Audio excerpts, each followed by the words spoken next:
मुझे 7 वर्ष बाद ओमान आने का सौभाग्य मिला है और आज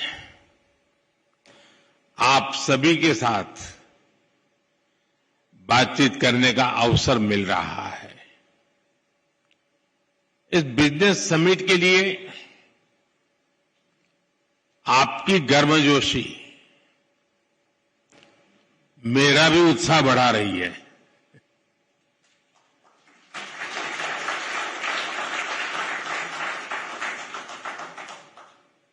आज की यह समिट भारत ओमान पार्टनरशिप को नई दिशा देगी, नई गति देगी और नई बुलंदियों तक पहुंचने में मदद करेगी। और इसमें आप सभी का बहुत बड़ा रोल है। फ्रेंड्स, आप भारत और ओमान के बिजनेस हमारे ट्रेड को रिप्रेजेंट करते हैं। आप उस विरासत के वारिस हैं जिसका सदियों का एक समृद्ध इतिहास रहा है। सभ्यता के आरंभ से ही हमारे पूर्वज एक दूसरे के साथ मैरीटाइम ट्रेड कर रहे थे।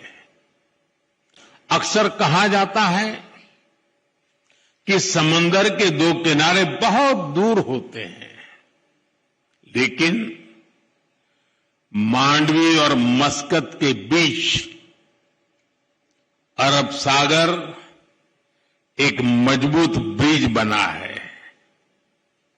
एक ऐसा ब्रिज जिसने हमारे रिश्तों को मजबूत किया,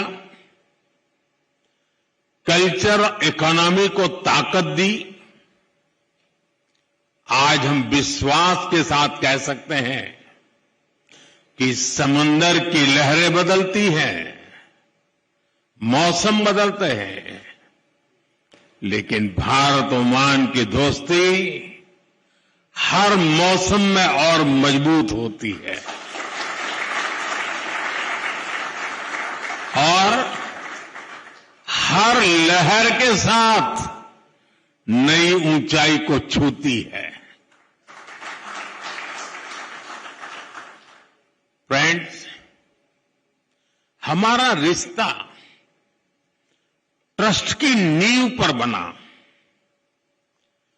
फ्रेंडशिप की ताकत से आगे बढ़ा और समय के साथ और गहराता चला गया। आज हमारे डिप्लोमेटिक रिश्ते भी 70 इयर्स के हो गए हैं। ये सिर्फ 70 वर्ष का उत्सव नहीं है, ये वो पड़ाव है जहां से हमें अपनी सदियों की विरासत को एक समृद्ध भविष्य की तरफ ले जाना है। फ्रेंड्स, आज हम एक ऐसा ऐतिहासिक निर्णय ले रहे हैं जिसकी गूंज आने वाले कई दशकों तक सुनाई देगी। कॉम्प्रिहेंसिव इकोनॉमिक पार्टनरशिप एग्रीमेंट यानी सीपा हमारी पार्टनरशिप को 21वीं सेंचुरी में नया विश्वास, नई ऊर्जा से भर देगा। यह हमारे साझा भविष्य का ब्लूप्रिंट है। यह हमारे ट्रेड को नई गति देगा, इन्वेस्टमेंट को नया भरोसा देगा और हर सेक्टर में अवसरों के नए द्वार खोलेगा। सीपा हमारे नौजवानों के लिए ग्रोथ, इनोवेशन और एम्प्लॉयमेंट के अनेक नए अवसर बनाएगा। ये एग्रीमेंट पेपर से निकलकर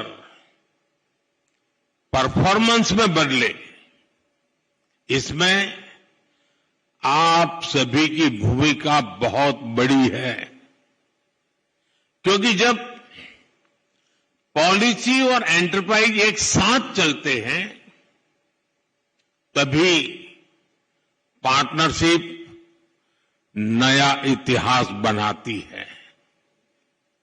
फ्रेंड्स, भारत की प्रगति हमेशा शेयर्ड प्रोग्रेस की कहानी रही है।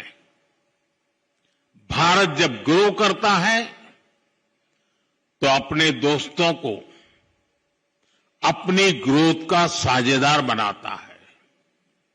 आज भी हम यही कर रहे हैं। आज भारत थर्ड लार्जेस्ट इकोनॉमी बनने की तरफ तेजी से बढ़ रहा है। इसमें पूरी दुनिया के लिए अवसर है, लेकिन ओमान के लिए तो एडवांटेज और भी बड़ा है, क्योंकि हम पक्के दोस्त तो है ही, मैरीटाइम नेबर भी है।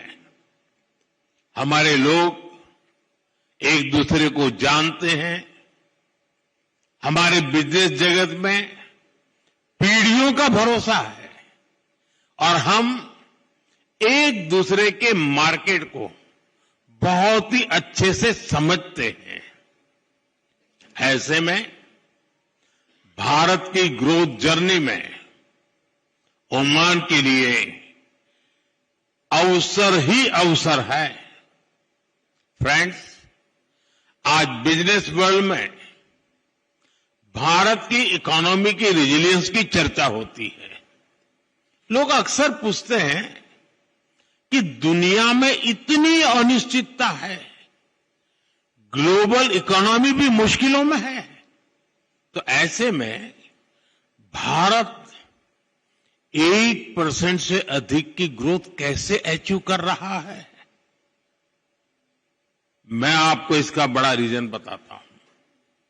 असल में बीते 11 वर्षों के दौरान भारत ने सिर्फ पॉलिसीज नहीं बदली है, भारत ने अपना इकोनॉमिक डीएनए बदला है।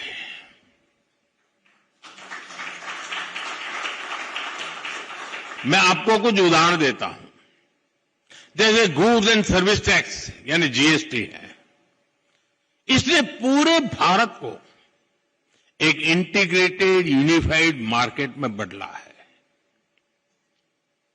इंसॉल्वेंसी एंड बैंकरप्सी कोड से फाइनेंशियल डिसिप्लिन आया, ट्रांसपेरेंसी को बढ़ावा मिला और इससे इन्वेस्टर कॉन्फिडेंस मजबूत हुआ। ऐसे ही हमने कॉर्पोरेट टैक्स रिफॉर्म्स किए। इससे भारत दुनिया के मोस्ट कॉम्पिटिटिव इन्वेस्टमेंट डेस्टिनेशन में से एक बन गया है। साथियों, अभी आपने लेबर रिफॉर्म्स की भी चर्चा सुनी होगी। हमने दर्जनों लेबर कोड्स को सिर्फ 4 कोड्स में समेट लिया है। ये भारत के इतिहास के सबसे बड़े लेबर रिफॉर्म्स में से एक है। फ्रेंड्स, जब पॉलिसी क्लैरिटी आती है तो मैन्युफैक्चरिंग को भी नया विश्वास मिलता है।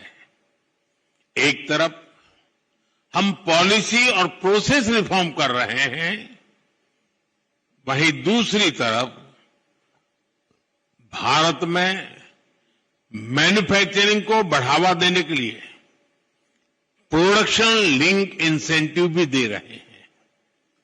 ऐसे प्रयासों से ही आज मेक इन इंडिया अभियान को लेकर दुनिया में बहुत उत्साह है। फ्रेंड्स, रिफॉर्म्स को भारत के डिजिटल पब्लिक इंफ्रास्ट्रक्चर ने और ताकत दी है। गवर्नेंस पेपरलेस हुई है, इकोनॉमी कैशलेस हुई है और सिस्टम कहीं ज्यादा एफिशिएंट, ट्रांसपेरेंट और प्रिडिक्टेबल हुई है। डिजिटल इंडिया सिर्फ एक प्रोजेक्ट नहीं है, ये दुनिया की सबसे बड़ी इंक्लूजन रिवॉल्यूशन भी है। इससे ईज ऑफ लिविंग बढ़ी है और ईज ऑफ डूइंग नए लेवल पर पहुंच चुकी है और भारत में बन रहा आधुनिक फिजिकल इंफ्रास्ट्रक्चर इसको और बेहतर कर रहा है। सुधरती हुई कनेक्टिविटी के कारण भारत में लॉजिस्टिक की कॉस्ट लगातार कम होती जा रही है। फ्रेंड, भारत निवेश के लिए एक आकर्षक डेस्टिनेशन है, ये तो दुनिया मानती है। साथ ही भारत एक भरोसेमंद फ्यूचर रेडी पार्टनर है और ओमान इसको बहुत अच्छे से समझता भी है और सराहता भी है। हमारा जॉइंट इन्वेस्टमेंट फंड अनेक वर्षों से दोनों देशों में निवेश को बढ़ावा दे रहा है। एनर्जी हो, ऑयल एंड गैस हो, फर्टिलाइजर्स, हेल्थ, पेट्रोकेमिकल्स और ग्रीन एनर्जी हो, ऐसे हर सेक्टर में नई संभावनाएं बन रही है। लेकिन साथियों, भारत और ओमान सिर्फ इतने से संतुष्ट नहीं है। हम कंफर्ट जोन में नहीं रहते। हमें भारत ओमान पार्टनरशिप को नेक्स्ट लेवल पर ले जाना है। इसके लिए दोनों देशों के बिजनेस वर्ल्ड को अपने कुछ बड़े लक्ष्य तय करने ही होंगे। आपका ये काम मैं कुछ हल्का कर देता हूं। मैं आपको कुछ चैलेंज देता हूं कि ग्रीन एनर्जी में मिलकर कुछ बड़ा कर सकते हैं क्या? क्या हम अगले 5 वर्ष में 5 बड़े ग्रीन प्रोजेक्ट शुरू कर सकते हैं?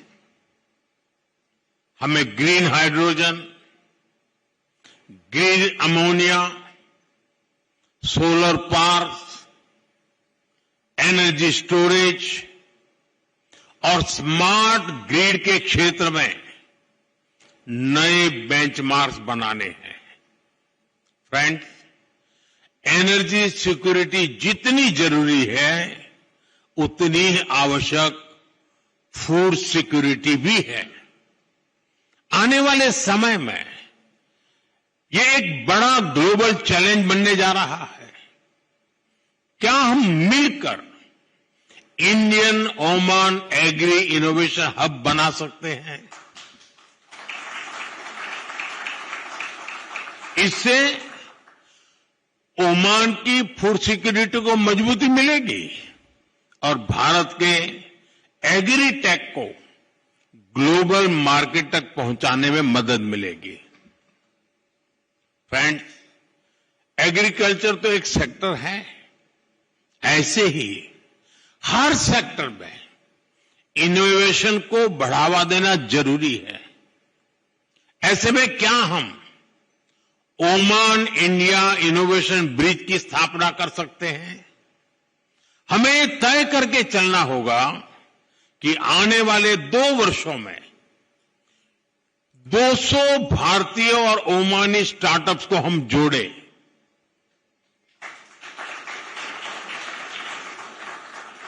हमें जॉइंट इंक्यूबेटर्स बनाने होंगे, fintech sandboxes, AI and cyber security labs का निर्माण करना होगा और क्रॉस बॉर्डर वेंचर फंडिंग को बढ़ावा देना होगा। फ्रेंड्स, ये सिर्फ आइडियाज नहीं है, ये इनविटेशन है